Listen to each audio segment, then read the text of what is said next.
कार्यक्रम के पुण्यार्चक हैं RR group of institutions, national highway 24, Bakshi ka Talab, Sitapur road, Lucknow, UP, affiliated to Dr. APJ Abdul Kalam Technical University, UP, approved by AICTE New Delhi. Courses offered: BTech, MBA, Bachelor of Architect and Diploma in Engineering. Prime Group of Institutions: Mangrol, Maroli, Ubharat Road, near Surat, Gujarat. Affiliated to Gujarat Technical University, Gujarat. Approved by AICTE New Delhi. Courses offered: BTech and Diploma in Engineering. माता पिता श्रीमान रूपचंद जी, कमला जैन, दिनेश जैन, रेखा जैन, दिवेश जैन, दिशा जैन, गंगवाल परिवार, प्रवासी मुंबई, निवासी ब्यावर, भ्राता परिवार राजेश जैन, अर्चना जैन, रूपल जैन, बेटी दमाद नेहल जैन, श्रेय जैन, निवासी आबू धाबी, भ्राता परिवार नरेश जैन, प्रियंका जैन, नैविद्या जैन, नवधा जैन, निवासी भीलवाड़ा, श्री घीसा लाल जैन झांझरी, एडवोकेट श्रीमती कला देवी जैन झांझरी, श्री राजेश जैन झांझरी, अपर जिला न्यायाधीश श्रीमती नीलम जैन झांझरी, अनुष्का जैन झांझरी, ऐश्वर्या जैन झांझरी, श्रीमती रेणु जैन, श्री संदीप जैन, ईशान जैन, रिया जैन, भीलवाड़ा, राजस्थान।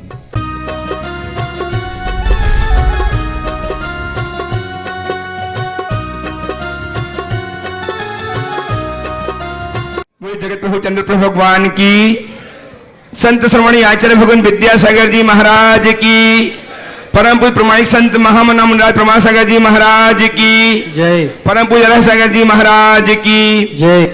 इस धर्मसभा में विराजमान सभी भव्यजनों, जिनवाणी चैनल, पारस चैनल एवं प्रमाणिक ऐप के माध्यम से अपनी शंकाओं के समाधान प्राप्त कर रहे सभी सुधी श्रोताओं, सम्यक दर्शकों, आज हम पुनः गुरुदेव के श्री चरण में उपस्थित हैं और आप सब उत्सुक हैं गुरुदेव के श्रीमुख से अपनी शंकाओं के समाधान प्राप्त करने के लिए।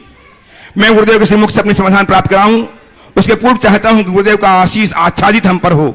अतः मेरे साथ उच्चारें: नमोस्तु महर्षि, नमोस्तु महर्षि, नमोस्तु महर्षि। परम पूज्य गुरुदेव, आज के इस कार्यक्रम को मैं कुछ ऑनलाइन प्रश्नों के माध्यम से प्रारंभ कर रहा हूं। बिनौली बागपत से नितिन जी जैन आपके चरणों में बारंबार नमोस्तु करते हुए जानना चाहते हैं कि गुरुदेव कहते हैं कि दुख दूसरों से जुड़ा होता है, जबकि आनंद स्वयं का होता है। दुख बाहर से आता है, जबकि आनंद भीतर से आता है। तो महाश्री, मेरी शंका यह है कि दूसरों से मिला दुख भी आनंद में बदल जाए, इसके लिए क्या प्रयास करना चाहिए? बहुत अच्छी बात है। दुख दूसरों से आता है, आनंद खुद में आता है। दूसरे से मिला दुख भी आनंद में बदल जाए, उसके लिए क्या करें? कुछ मत करो। दुख को दुख मानना बंद कर दो, उसे स्वीकार लो। जब हम दूसरों से मिले दुख के प्रति सकारात्मक हो जाते हैं तो वह दुख भी हमारे लिए आनंददायी हो जाता है। दूसरे मुझे दुख न दे, ये मेरे हाथ में नहीं है, पर कोई मुझे कितना भी दुखी करने की कोशिश करे, मैं मुस्कुराता रहूं, ये मेरे हाथ में है। यदि मनुष्य के अंतरंग में ऐसी दृष्टि आ जाए तो कोई उसे कभी दुखी कर ही नहीं सकता। मैं आप सबसे कहता हूँ, सुख तो फिर भी किसी दूसरों के निमित्त से मिल सकता है, लेकिन दुख मनुष्य का खुद का क्रिएशन है। हम जब चीज़ों से प्रभावित होते हैं तब दुखी होते हैं। सवाल इस बात का है, दूसरा हमें दुख देता है। दूसरा हमें दुख कैसे देता है? जब हमें लगता है कि उसने कोई प्रतिकूल व्यवहार किया, कोई विपरीत प्रसंग हमारे सामने उपस्थित हुआ, हम अपने आप को दुखी मानने लगते हैं। संत कहते हैं, अगर उसी प्रतिकूल के प्रति सकारात्मक हो जाओ तो वही दुख सुख का कारण बनने लगता है। थोड़ा अपने बचपन को याद करो, जब दूध पीने के लिए मन नहीं करता, माँ बार बार दूध पिलाने की इच्छा करती, कोशिश करती और फिर भी नहीं पिए तो माँ क्या करती थी? नाक दबाकर चम्मच से दूध पिला दे, है ना? तो नाक दबाते समय दुख का अनुभव होता है, लेकिन वो नाक दबाना भी हमारे लिए पुष्टिकारक बन जाता है। ये समझ जिसको हो जाती है, वो दूसरों के द्वारा नाक दबाए जाने पर भी मुस्कुराता है कि चलो ये भी मेरे बेहतरी के लिए है। हम अपनी सोच को सकारात्मक बनाने में यदि सफल होते हैं तो हमारे लिए फिर कहीं दुख जैसा रहता ही नहीं। वो व्यक्ति दुख में भी मुस्कुराने की कला विकसित कर लेता है। गुरुदेव मनोज जैन रिंकू जैन स्टील सागर, आपके चरणों में बारंबार नमोस्तु करते जानना चाहते हैं कि धर्म, कर्म और किस्मत में क्या कनेक्शन होता है? इसमें सर्वश्रेष्ठ कौन है, धर्म, कर्म या किस्मत? देखिए, पहले हम तीनों के लक्षण को समझे। धर्म, कर्म और किस्मत क्या है? धर्म वो है जो धारण किया जाए, कर्म वो है जो किया जाए, और किस्मत वो है जो भोगा जाए। जो धारण किया जाए वो धर्म, जो किया जाए वो कर्म, और जो भोगा जाए वो किस्मत। धारण करना हमारे पुरुषार्थगत है, कर्म हमारे पुरुषार्थगत है, किस्मत में हमारा कोई जोर नहीं है। इसलिए तीनों में क्या करें? कर्म करो और उसके परिणाम स्वरूप जो भी हो जाए उसे सहज भाव से स्वीकारना, अपना धर्म मान करके स्वीकार लो, जीवन सुखी हो जाएगा। कर्म मेरे हाथ में है, धर्म मेरे हाथ में है, लेकिन किस्मत मेरे हाथ में नहीं है। तो धर्म क्या है? धर्म कहता है कर्म करो पर फल को लेकर व्याकुल मत हो। कर्मण्येव अधिकारस्ते मा फलेषु कदाचन। तेरा अधिकार तेरे कर्म पर है, तेरे परिणाम पर नहीं, फल पर नहीं। तो तू हमेशा अच्छे के लिए उत्साहित हो, और अच्छा करने के बाद भी यदि अच्छा परिणाम न मिले तो जो परिणाम आया उसे सहज स्वीकारना, अपना धर्म मान ले, फिर किस्मत का रोना कभी नहीं होगा। जो लोग ये कहते हैं कि मेरी किस्मत खराब है, मुझे ये बात समझ में नहीं आती। सच्चे अर्थों में देखा जाए तो किस्मत किसी की खराब नहीं होती, खराब तो मनुष्य की समझ होती है। अगर अपनी समझ अच्छी रखो तो बदकिस्मती के दौर में भी प्रसन्नता का अनुभव कर सकोगे, और समझ खराब होगी तो किस्मत चाहे कितनी अच्छी हो, तुम्हारे कर्म फूटे रहेंगे। इसलिए समझ अच्छी रखें। गुरुदेव महिपाल राज पुरोहित सिरोही से आपके चरणों में बारंबार नमोस्तु करते हुए जानना चाहते हैं। वे कहते हैं कि मैं आपके प्रवचन और शंका समाधान के कार्यक्रम को रोज देखता हूं, सुनता हूं। इससे मेरे जीवन में कई समाधान निकले हैं, परंतु महाराज श्री मेरे मन में कई प्रयास करने के बावजूद भी मैं अपने मन को खुश नहीं रख पाता। क्या मेरे आसपास की परिस्थितियां एवं आंतरिक दुर्लभता इसका कारण है? देखिए, अपने आप को खुश न रख पाने के कारण हम परिस्थितियों को कम, मनस्थिति को ज़्यादा दोषी मानते हैं। कहीं न कहीं आप कुछ मानसिक दुर्बलताओं से प्रभावित हो, ग्रसित हो। इसका ये परिणाम है कि परिस्थितियां आप पर हावी हो रही है। यदि आपने परिस्थितियों के अनुरूप अपने मनस्थिति को ढालने में सफलता प्राप्त कर ली तो फिर परिस्थितियां आप पर कभी हावी नहीं होगी। एक बात सदैव ध्यान में रख के चलना है, परिस्थितियां हमारे हाथ में नहीं है, मनस्थिति हमारी है, वो हमारे हाथ में है। चाहे कैसी भी परिस्थिति क्यों ना हो, मुझे अपनी मनस्थिति को अनुकूल बना करके चलना, ये दृष्टिकोण अपने अंतर मन में होना चाहिए। यदि ऐसा दृष्टिकोण होगा तो फिर परिस्थितियों का रोना रोने की कभी जरूरत नहीं होगी।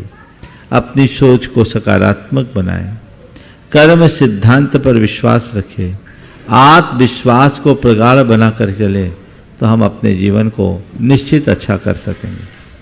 गुरुदेव अक्षय जैन टीकमगढ़ से आपके चरणों में नमोस्तु अर्पित करते हुए जानना चाहते हैं कि गुरुदेव, अगर न्यायाधीश ने किसी आरोपी को कुछ सजा सुनाई जिस कारण उस सजा के समय आरोपी के परिणाम संक्लेशित हुए, तो उसका दोष किसे लगेगा? न्यायाधीश को लगेगा, क्योंकि जैन धर्म में क्षमा को प्राथमिकता दी गई है। क्या समझें? देखिए, व्यक्तिगत रूप से यदि कोई किसी को कष्ट दे तो जैन धर्म उसे क्षमा करने की मंजूरी देता है। पर कोई व्यक्ति अपराधी हो और जिससे समाज का व्यापक हित प्रभावित होता हो तो ऐसे व्यक्ति को क्षमा न करके दंड देने का प्रावधान है। आप और तो और जाइए, अगर एक मुनि भी कोई गलती करता है तो गुरु उसे क्षमा नहीं करते, प्रायश्चित देते हैं। अगर शिष्य गलती करते रहे, मुनि गलती करते रहे और गुरु उसे क्षमा करते रहे तो वो उसके लिए काल बन जाएगा, वो अपने आप को कभी सुधार नहीं पाएगा।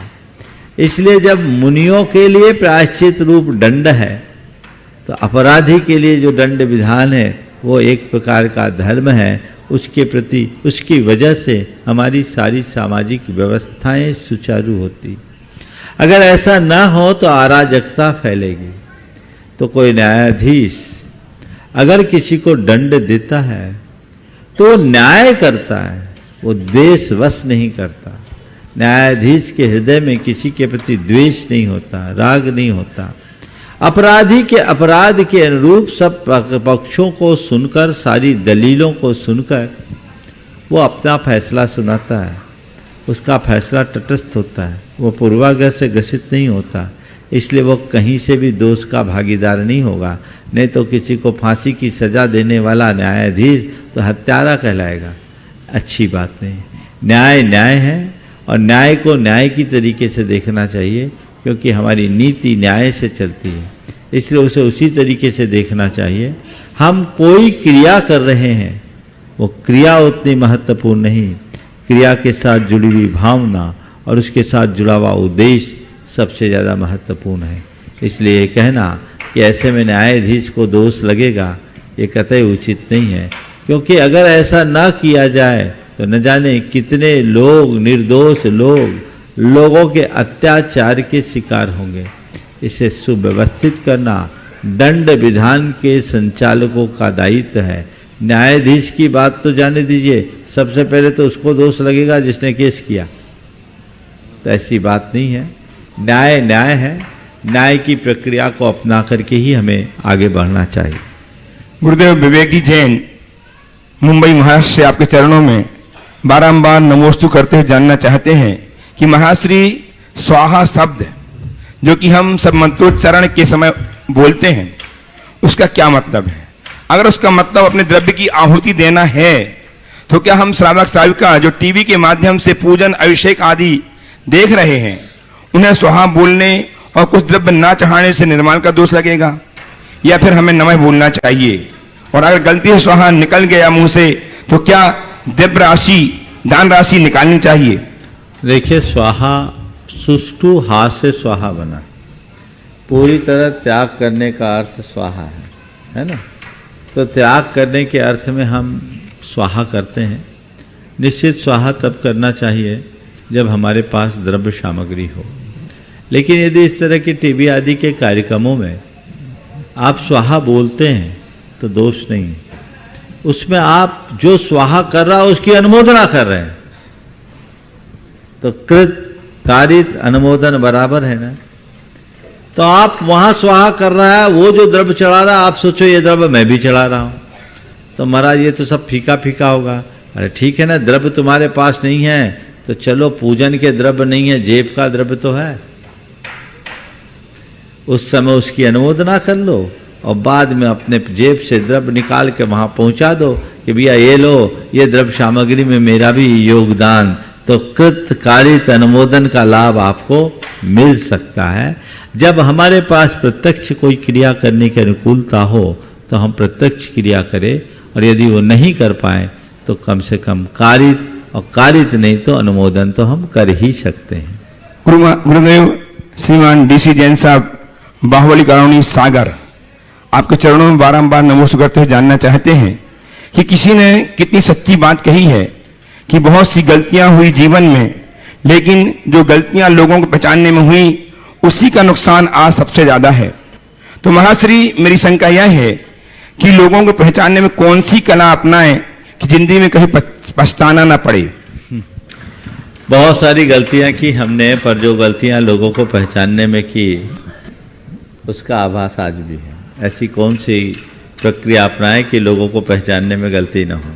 देखिए, मैं आप सबसे कहता हूँ किसी भी व्यक्ति को आप पहचानो तो उसके थोड़ी देर के वार्तालाप मात्र से मत पहचानो, उसे निकटता से देखो, उसकी सोच, उसकी प्रवृत्ति और उसके व्यवहार का सूक्ष्मता से अध्ययन करो। आप अगर उसे ठीक तरीके से अध्ययन करने में सफल होंगे तो आपकी पहचान कभी गलत नहीं होगी। और जो लोग इसमें चूक करते हैं और जल्दबाजी में जिस किसी पर तुरंत विश्वास कर लेते हैं वो अक्सर ठगे जाते हैं। आपने कहा हमने सबसे बड़ी गलती लोगों को पहचानने में की, तो अगर आज भी वही गलती कर रहे हो और चाहे जिसको चाहे जिस रूप में पहचानने लगो तो ये पुनरावृत्ति होते रहेगी। इसलिए निकटता से देखो, उसके केवल थोड़ी देर की बातचीत के आधार पर किसी व्यक्ति के विषय में निर्णय ले लेना अच्छी बात नहीं है। गहराई से समझने की कोशिश करनी चाहिए और तभी उसे पहचानना चाहिए।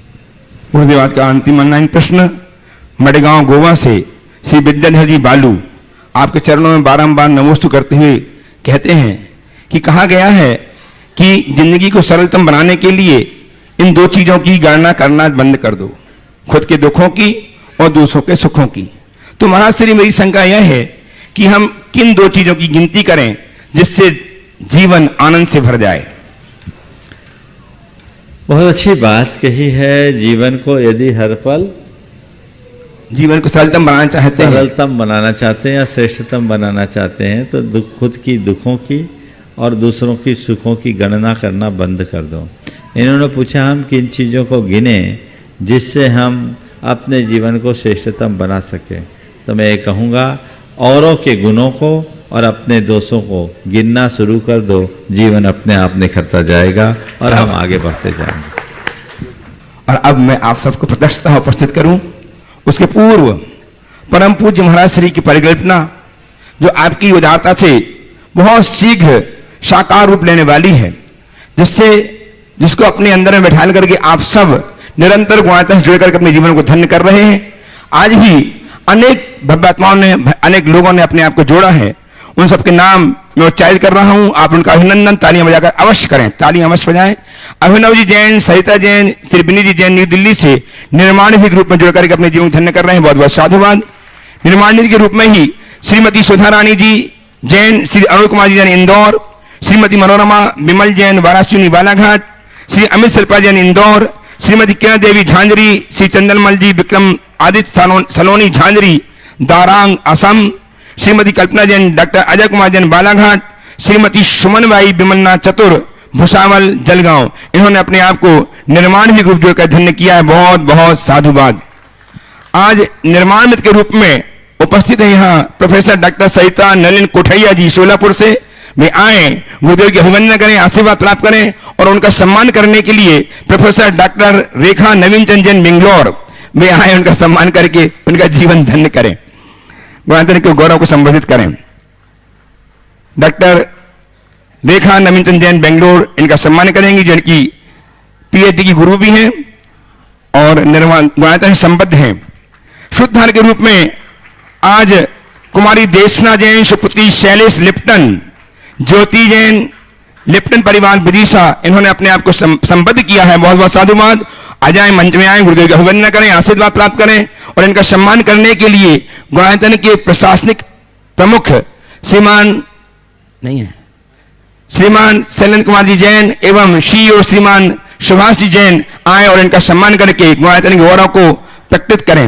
अच्छा, ये बता दें, ये बेटी जो इनके साथ है शैलेश लिप्टन की बेटी सुपुत्री देशना, जिन्होंने 10वीं गुरुदेव के दर्शन 10वीं पढ़ रही थी मात्र और गुरुदेव के दर्शन किए, उस समय विचार किया था कि जब मेरी जॉब लग जाएगी तो मैं अपनी पहली सैलरी गुणात्मा के लिए अर्पित करूंगी और अपने भाव व्यक्त करेंगे। आज यहां आई है और ये अपनी पहली सैलरी गुणात्मा की समर्पित कर रही है। बहुत बहुत तालियां बजाकर अभिनंदन करें ऐसी बेटी का जिसके भाव उत्तुंगता को प्राप्त हो रहे हैं। देखो, ये बिटिया आज से लगभग 8 साल पहले, है ना, जब ये 10वीं पढ़ रही थी तब आई होगी।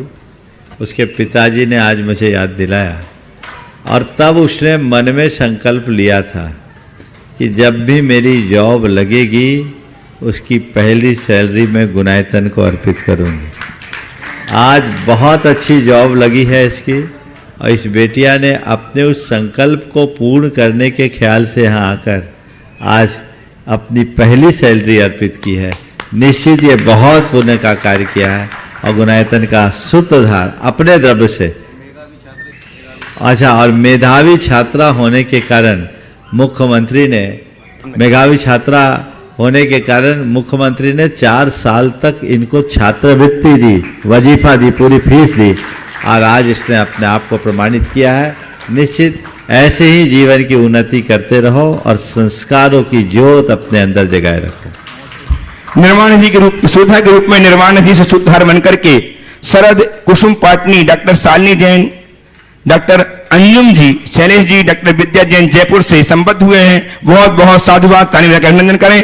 और स्तंभ के रूप में अपने आप गुणातन जोड़ करके गौरवान्वित किया है जीवन को स्वर्गीय शशि प्रभा जैन, धर्मपत्नी डॉक्टर आनंद प्रसाद जैन, आशी जी, संदीप जी, अमित जी, सीमा जी, अंकित जी, श्वेता, तनम, जयम, पहल, आयानी जी जैन पानीपत में। बहुत बहुत साधुवाद, आप तालियां बजाकर अभिनंदन करें।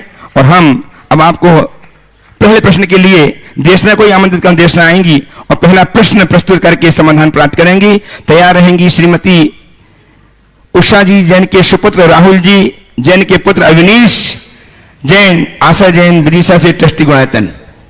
नमोस्तु महर्षि, नमोस्तु महर्षि।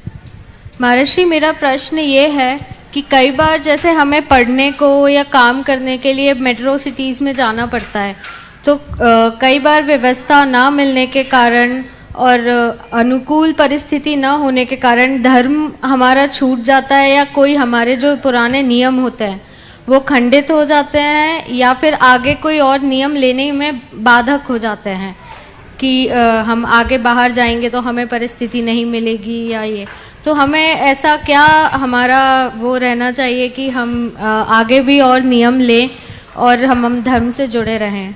बचपन में कहावत सुनी होगी, जहाँ चाह वहाँ राह, है ना।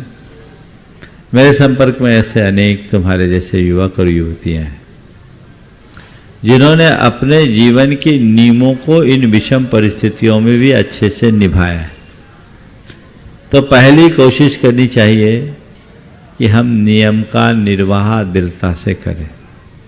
हाँ, कभी ऐसी परिस्थितियां बन जाए कि वहाँ उन नियमों के अनुरूप जी पाना ही संभव नहीं है, तो हम अपने स्थान को बदलने की कोशिश करें और आपातकालिक स्थिति में जैसे चले वैसे चलाएं।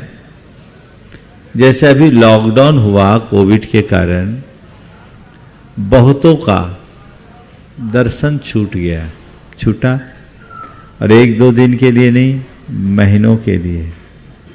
अब इसी को क्या कहेंगे?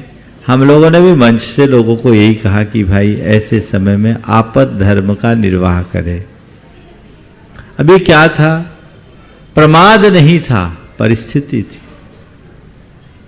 तो एक नीति है, आपत्ति काले मर्यादा नास्ते। तो जब ऐसी कोई परिस्थिति बने तो तुम जैसे युवकों और युवतियों के लिए मैं कहूँगा, उस घड़ी में आपातकालिक धर्म निभाए। पर ये ऐसा क्वचित कदाचित हो, रोज नहीं। हम अपने आप को ऐसी परिस्थिति में ढालने की कोशिश करें कि मेरे सारे नियम पल जाए। एक युवक जो BHU से IIT कर रहा था, उसके रात्रि भोजन का त्याग था। यहीं समेत शिखर जी में वो मेरे पास आया। उसने कहा, महाराज जी मेरा रात्रि भोजन का त्याग है, IIT में अब मुझे हॉस्टल में दिन में मिलता नहीं, मैं क्या करूं? मैंने उससे पूछा, तुम क्या चाहते हो? अपने नियमों को निभाने का सुकून या तोड़ने की कसक? बोला, निभाना चाहता हूं। तो मैंने उसे कई उपाय बताए। हमने कहा कुछ नहीं है, सुबह भोजन करो, कुक से बात करके 4 चपाती अपने पास ले लो, दिन में समय निकाल के खा लो, टमाटर और केले वगैरह के सलाद के साथ खा लो। कुछ नहीं है तो चना मूंग फूलो दो और थोड़ा सा अनाज शरीर में चल जाएगा, हो जाएगा।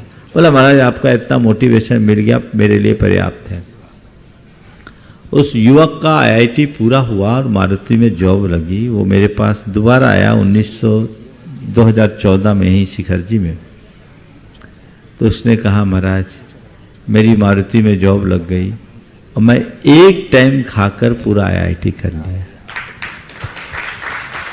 और उस युवक की आज ऐसी प्रगति हुई कि आज वो ब्रह्मचारी है, ब्रह्मचारी मनीष, पूरे के पूरे शांति धारा के प्रोजेक्ट को आचार्य जी के आशीर्वाद से वो देख रहा है।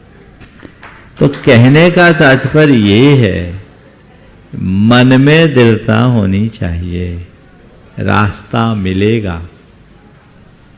आचरण में जब दोहरापन होता है तो मनुष्य आलोचना का पात्र बनता है, लेकिन जिसके आचार में विशुद्धि और दृढ़ता होती है वो सबके आदर का पात्र बनता है। इसलिए अपने नियमों में दृढ़ रहो। जो नियम मैंने लिए हैं वो मेरे जीवन की एक बड़ी निधि है, मुझे उसमें कहीं शिथिलता नहीं आने देना, ये विचार रखो तो ठीक रहे। उपस्थित हों श्रीमती उषा जी के पुत्र राहुल जी के पुत्र अविनीश और आशा जैन विद्या से ट्रस्टीवायतन तैयार रहें। श्री सुश्री सुरभि पुत्री शरण जैन विजयनगर जबलपुर। भगवान के चरणों में कोटि कोटि नमोस्तु नमोस्तु नमोस्तु। भगवान वैसे मुझे मेरी शंका का समाधान मिल गया, लगभग यही प्रश्न था।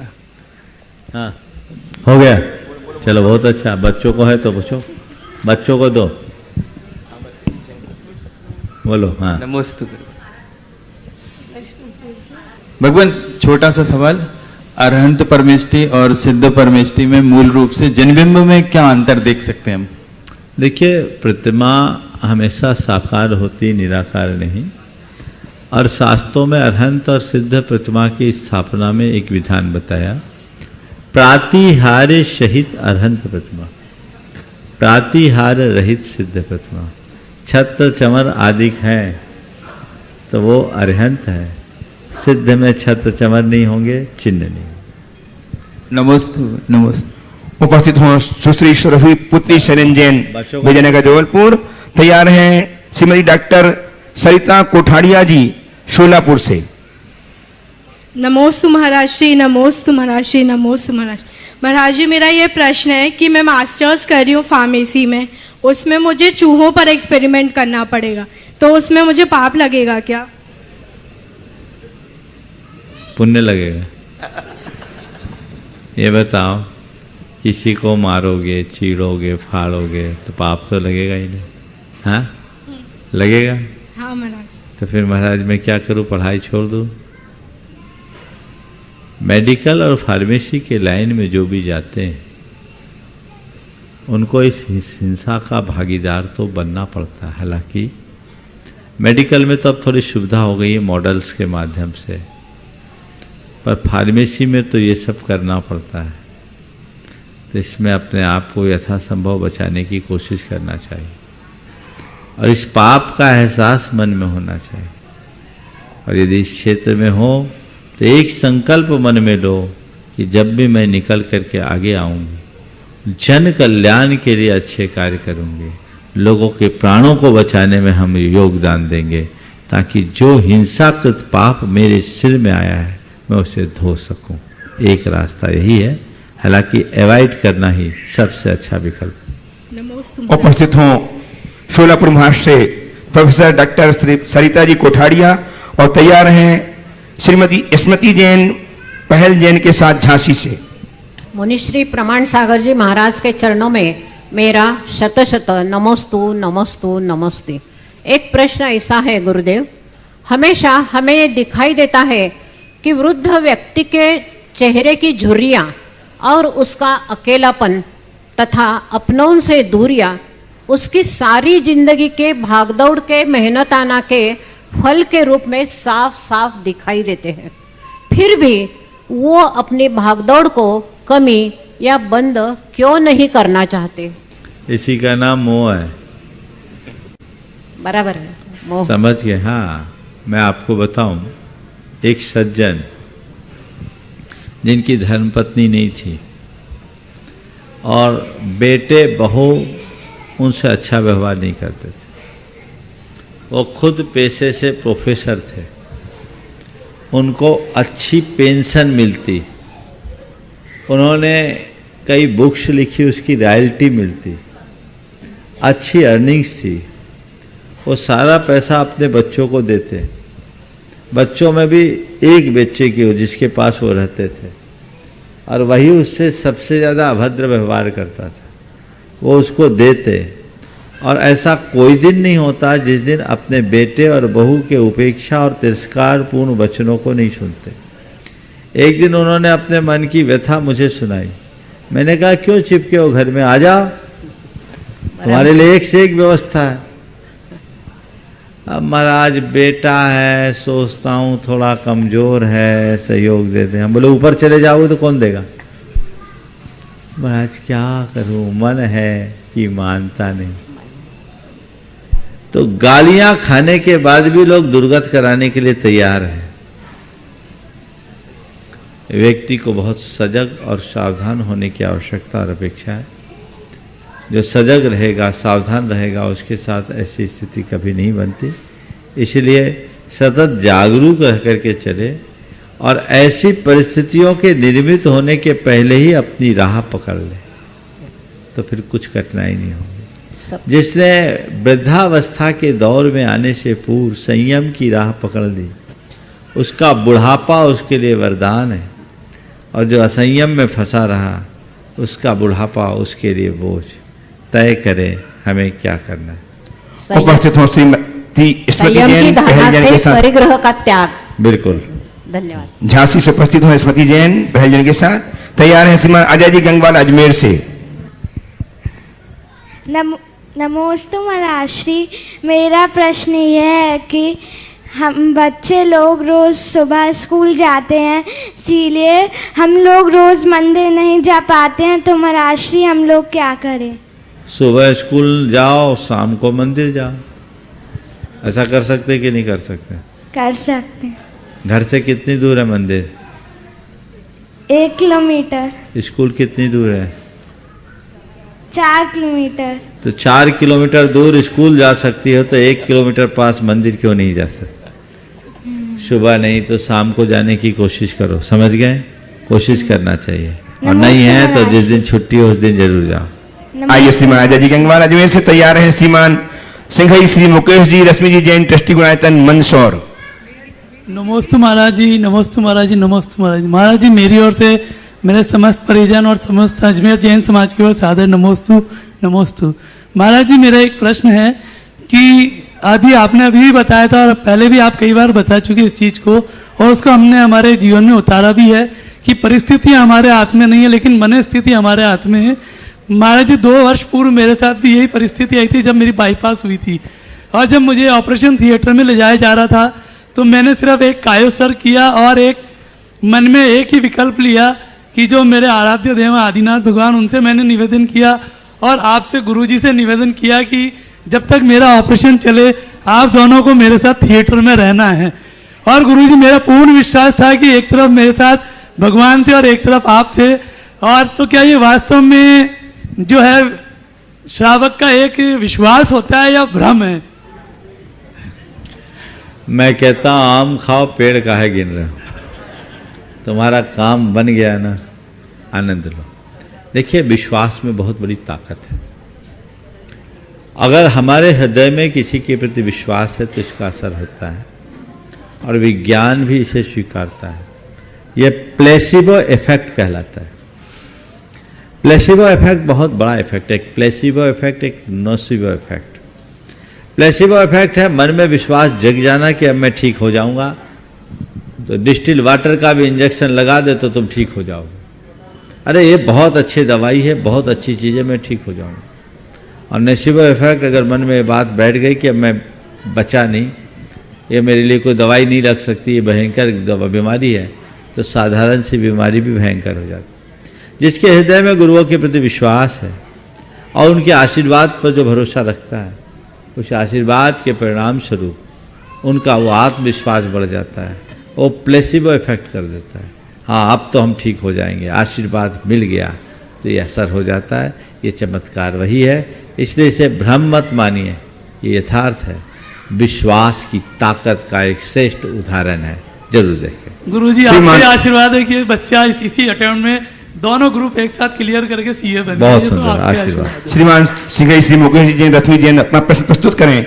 उसके पूर्व हमारे बीच में टेस्ट गुणायतन श्रीमान सुनील जी रेखा जी सुकृति सुहानी के साथ गुड़गांव से यहाँ उपस्थित हैं। वे आए मंचासीन हो और तैयार हैं प्रश्न के लिए, साथ ही उनके सम्मान के लिए हम तैयार हैं।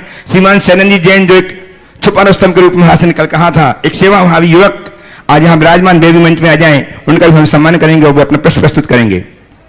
श्रीमान सैनन जी कटनी और श्रीमान ओम, हाँ, नमोस्तु नमोस्तु नमोस्तु गुरुवर। गुरुवर, किसी ने कहा है कि मत सोच इतना जिंदगी के बारे में, जिसने जिंदगी दी है उसने भी कुछ सोचा होगा तेरे बारे में।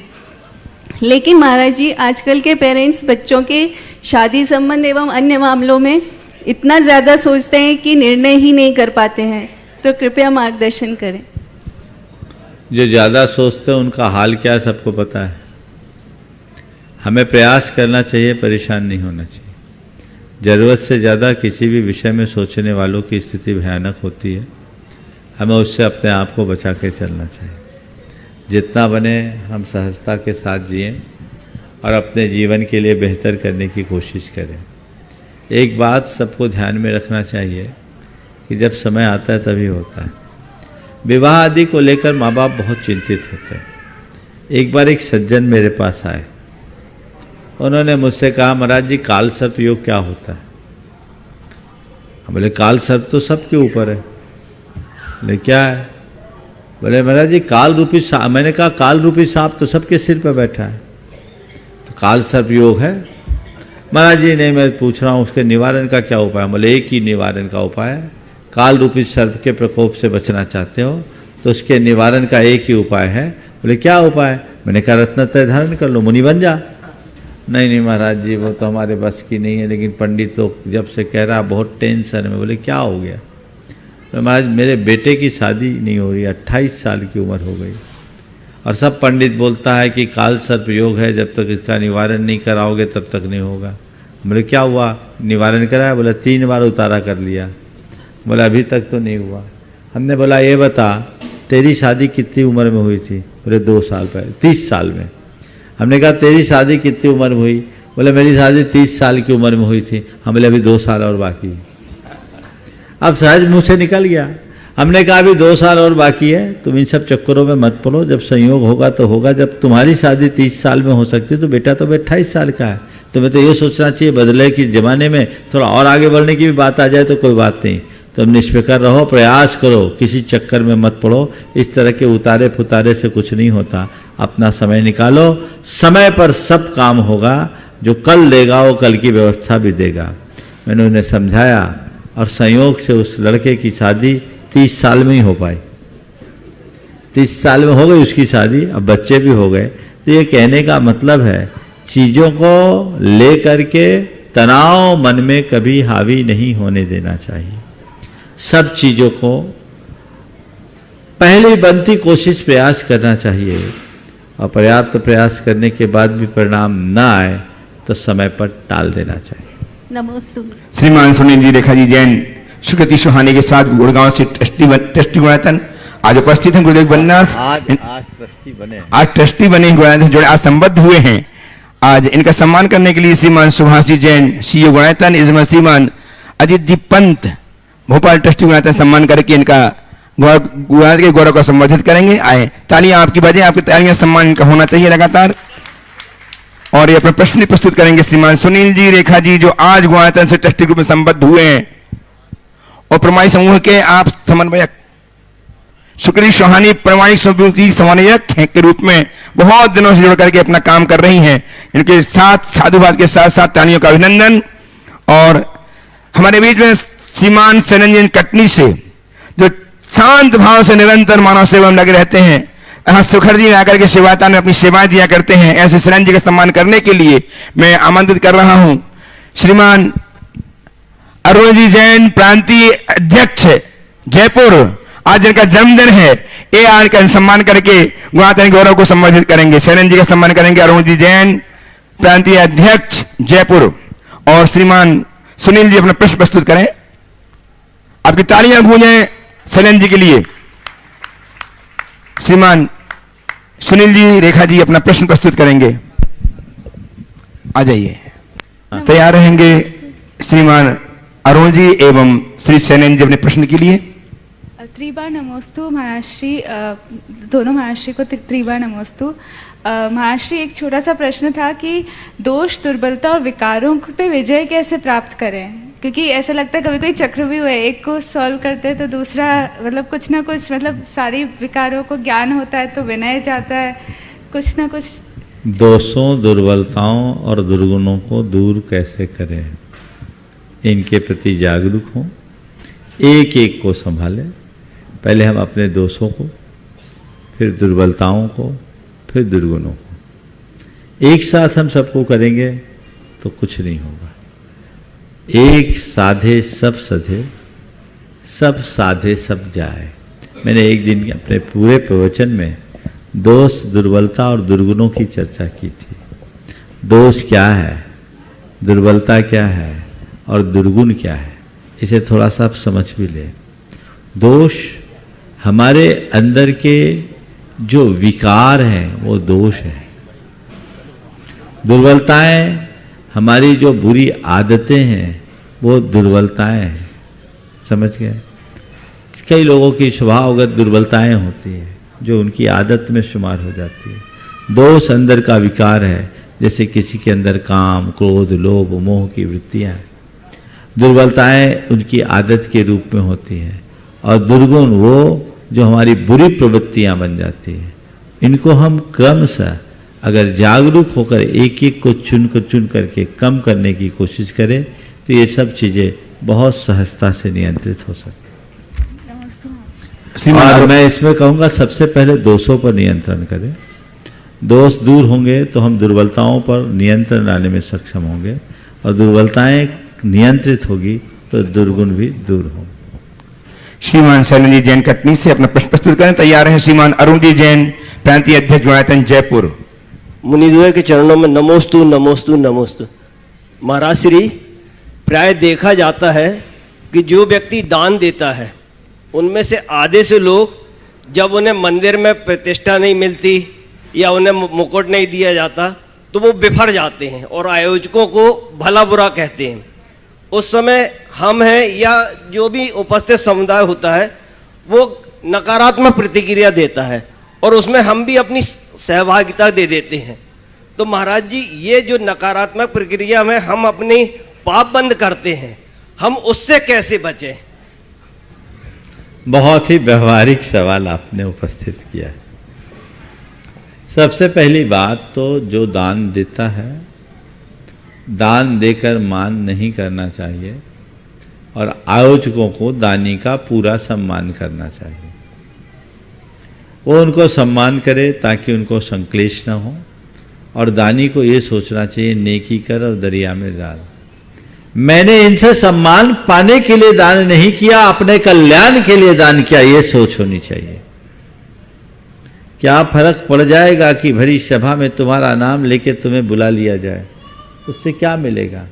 प्रशंसा एक पल का सुख है और पुण्य भव भवांतरों का।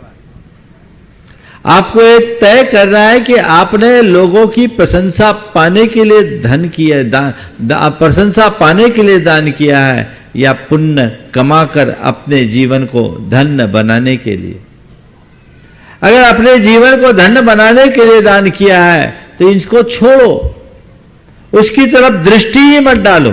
मुझे जो करना था सो कर दिया, कोई बुलाए तो ना बुलाए तो, कुछ हमें महत्व दे तो ना दे तो मैं इनसे क्या महत्व पाऊंगा? मेरा महत्व तो तब है जब मैं अपने गुण वैभव को ऊंचा उठाऊंगा, मैं अपनी चेतना को परिष्कृत करो, इसमें मेरा महत्व है। चार आदमी की प्रशंसा मुझे ऊंचा नहीं उठाती, मेरे भीतर के सद्गुण मेरा कल्याण करते हैं। ये सोच अंतरंग में विकसित होनी चाहिए, तो कभी भी ऐसी दुर्बलता के शिकार नहीं होंगे। और निश्चित जो इस तरह का काम करता है तो उसको लोगों की नकारात्मक प्रतिक्रिया तो होती, लोग उसको कोसते, कैसा अभिमानी आदमी, दान दे के ऐसा किया जा सकता है क्या, इसे करना चाहिए क्या, ये गलत किया। तो ये स्वाभाविक प्रतिक्रिया है। आप उसके दान की आलोचना नहीं कर रहे, उस व्यक्ति के अभिमान की आलोचना कर रहे हैं। तो ये पाप की आलोचना है। हालांकि हमें ऐसे व्यक्ति के प्रति तटस्थ भाव रखना चाहिए, आलोचना से हर किसी को बचना और बचाना चाहिए, तभी हम अपने जीवन को बेहतर बना सकेंगे। लेकिन आज के इस सवाल में मैं जरूर कहूँगा, कई लोग ऐसे भी आए, दान बोल दिया, बड़े बड़े इंद्र हो गए, प्रतिष्ठा हो गई, सब कुछ हो गई, पैसे नहीं दे रहे। बोले क्यों नहीं दे रहे? कमेटी ने हमसे अच्छा व्यवहार नहीं किया। तो मतलब तुमने दान नहीं किया, कमेटी का सद्व्यवहार पाने के लिए एक सौदा किया, सारा पुण्य मिट्टी में मिला दोगे। हमने बहुत पहले एक दोहा पढ़ा था, किसी मंदिर में लिखा था, नाम बड़ाई के लिए जे धन खर्चे मूढ़, नाम बड़ाई के लिए जे धन खर्चे मूढ़, मर के हाथी होएगा धरती लटके सूंड।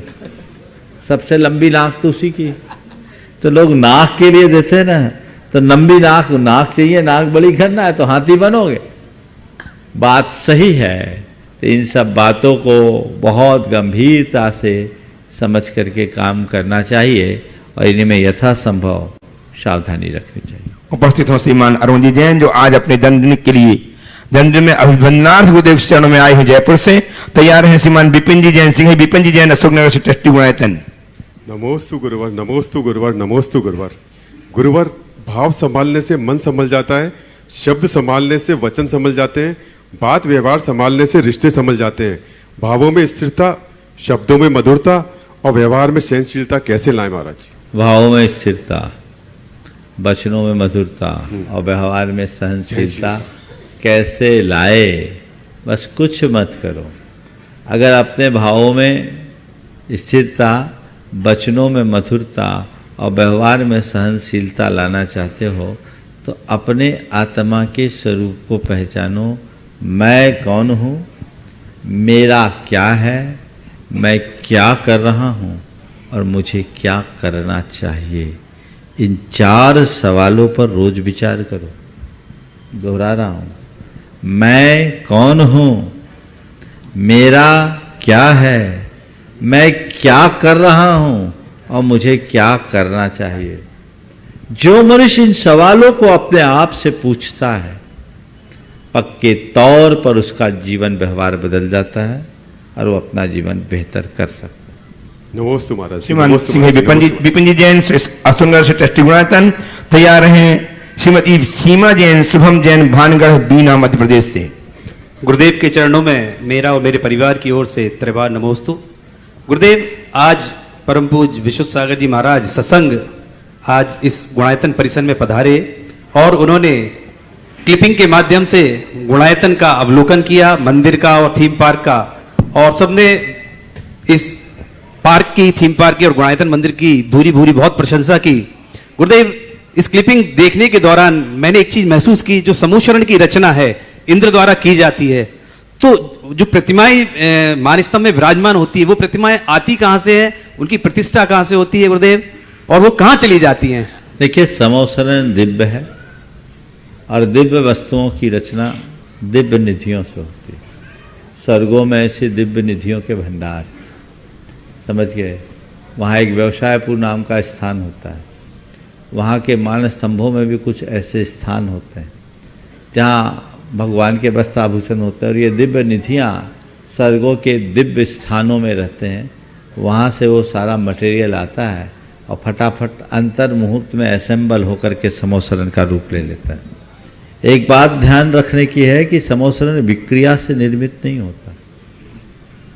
समूहशरण इंद्र के आज्ञा से कुबेर के निर्देश में रचा जाता है, पर बहुत फास्ट होता है। इसलिए समूहशरण के जो पेड़ पौधे होते हैं नेचुरल जैसे दिखते हैं पर होते पार्थिव है। वो सब चीज़ें होती है और जिसको अपन बोलते सब पोर्टेबल है, इधर से उधर शिफ्ट होता है। ये व्यवस्थाएं होती है। ये महापुरुषों के जीवन का पुण्य प्रताप है, महान आत्माओं के पुण्य का प्रताप है। इसलिए अरहंत प्रभु को पुण्य फला अरहंता कहते हैं, अपने आप हो जाते। नमोस्तु गुरुदेव। उपस्थित हो श्रीमती सीमा जी जैन, शुभम जी जैन, भानगढ़, बीना, मध्य प्रदेश से। तैयार हैं श्री शोभेन जैन, ललितपुर से। दोनों दोनों गुरुवरों को मेरा और मेरे परिवार की ओर से त्रिवार नमोस्तु नमोस्तु नमोस्तु। गुरुवर मेरा प्रश्न यह है कि अपन ने कई मतलब भव पार करके और मनुष्य योनि मिली है, जन्म कुल मिला है, फिर इस जन्म में दुख क्यों हो रहे हैं? दुख क्यों हो रहे हैं? तो जो बीज बो दिया, पेड़ उगा लिया, तो उसका फल कौन खाएगा?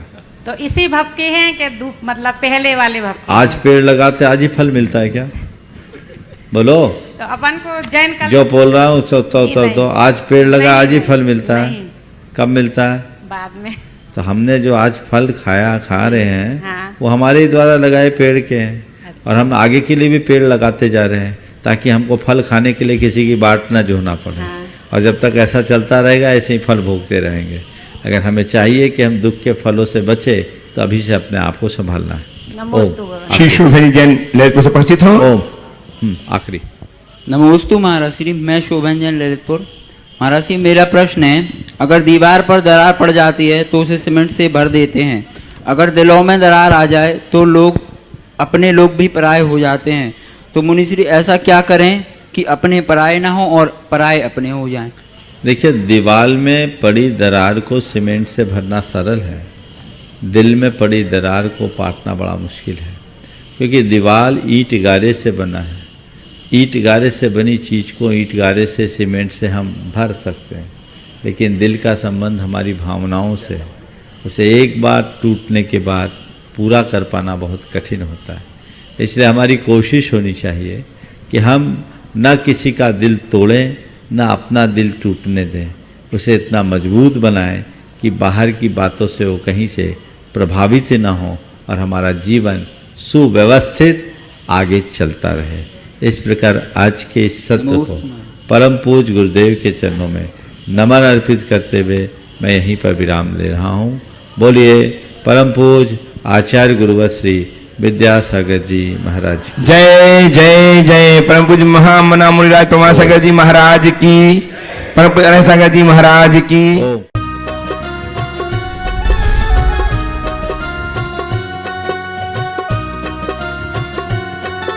इस कार्यक्रम के पुण्यार्चक थे R group of institutions, national highway 24, Bakshi ka Talab, Sitapur road, Lucknow, UP, affiliated to Dr. APJ Abdul Kalam Technical University, UP, approved by AICTE New Delhi. Courses offered: BTech, MBA, Bachelor of Architect and Diploma in Engineering.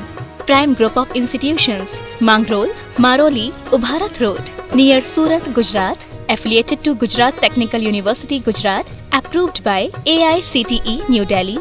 Courses offered: BTech and Diploma in Engineering. माता पिता श्रीमान रूपचंद जी, कमला जैन, दिनेश जैन, रेखा जैन, दिवेश जैन, दिशा जैन, गंगवाल परिवार, प्रवासी मुंबई, निवासी ब्यावर, भ्राता परिवार राजेश जैन, अर्चना जैन, रूपल जैन, बेटी दमाद नेहल जैन, श्रेय जैन, निवासी आबू धाबी, भ्राता परिवार नरेश जैन, प्रियंका जैन, नैविद्या जैन, नवधा जैन, निवासी भीलवाड़ा, श्री घीसा लाल जैन झांझरी, एडवोकेट श्रीमती कला देवी जैन झांझरी, श्री राजेश जैन झांझरी, अपर जिला न्यायाधीश श्रीमती नीलम जैन झांझरी, अनुष्का जैन झांझरी, ऐश्वर्या जैन झांझरी, श्रीमती रेणु जैन, श्री संदीप जैन, ईशान जैन, रिया जैन, भीलवाड़ा, राजस्थान।